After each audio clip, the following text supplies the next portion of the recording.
السلام علیکم ورحمۃ اللہ وبرکاتہ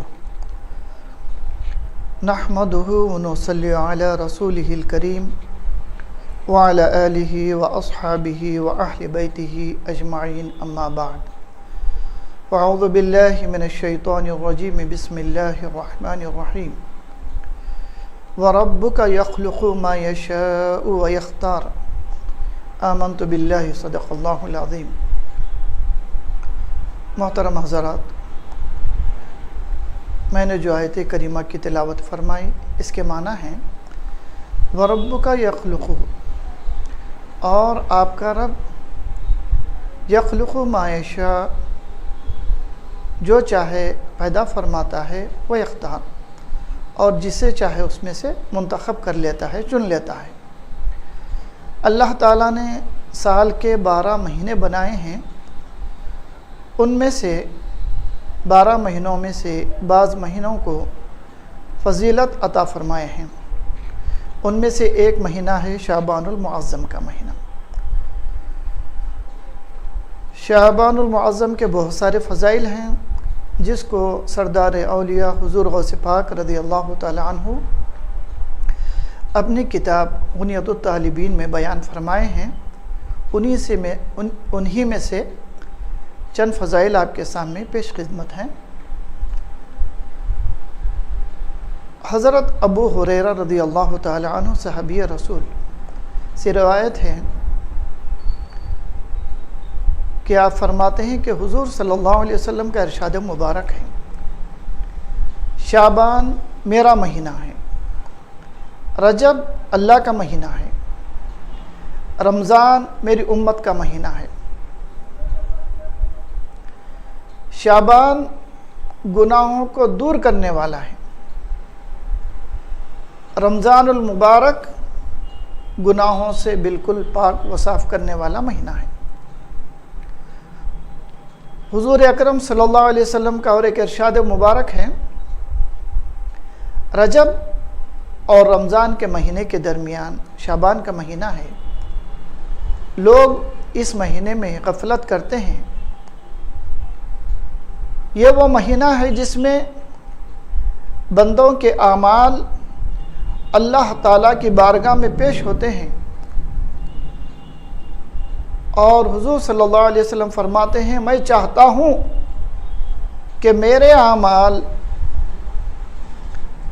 جب پیش ہو تو میں روزے دار رہوں۔ محترم حضرات، اس حدیث سے ہمیں یہ بات معلوم ہوئی کہ شعبان کے مہینے کی فضیلت کیا ہے، اور اس میں روزے کی فضیلت بھی معلوم ہوئی۔ اور ایک حدیث پاک ہے جس کو حضرت انس بن مالک رضی اللہ تعالی عنہ صحابی رسول فرماتے ہیں کہ حضور اکرم نور مجسم صلی اللہ علیہ وسلم کا ارشاد مبارک ہے، رجب کے مہینے کی فضیلت اور مہینوں پر ایسی ہے جیسے قرآن پاک کی فضیلت دوسرے تمام آسمانی کتابوں پر ہے۔ جتنے بھی کتابیں جو آسمان سے نازل ہوئیں، جیسے مشہور کتابیں ہیں زبور، تورات، انجیل اور دیگر جو بھی کتابیں ہیں آسمان، تمام آسمانی کتابوں پر جیسے قرآن پاک کی فضیلت ہے، ایسا ہی تمام مہینوں پر رجب کے مہینے کی فضیلت ہے۔ شعبان کی فضیلت اور مہینوں پر ایسی ہے جیسے حضور صلی اللہ علیہ وسلم فرماتے ہیں، میری فضیلت تمام انبیاء پر ہے، تمام انبیاء پر جیسی میری فضیلت ہے، ایسے ہی شعبان المعظم کی فضیلت تمام مہینوں پر ہے۔ رمضان المبارک کی فضیلت اور مہینوں پر ایسی ہے جیسے اللہ تعالیٰ کی فضیلت تمام کائنات پر ہے۔ تو اس حدیث پاک سے ہمیں بالکل صاف انداز میں مہینوں کی فضیلت معلوم ہوئی۔ جب شعبان کا مہینہ آتا تو حدیث پاک میں ہے جس کے راوی حضرت انس بن مالک رضی اللہ تعالیٰ عنہ فرماتے ہیں، جیسا ہی شعبان کا مہینہ شروع ہوتا حکام یعنی حاکم قیدیوں کو طلب فرماتے اور جس پر حد جاری ہونا ہوتی یعنی جو سزا کے مستحق ہوتے تو ان کو سزا دیتے، باقی سب کو آزاد کر دیتے، یعنی جو بھی فیصلہ ہو شعبان میں ہی کر دیتے۔ اور آپ ہی نے روایت فرمائی ہے کہ حضرت انس بن مالک رضی اللہ تعالی عنہ فرماتے ہیں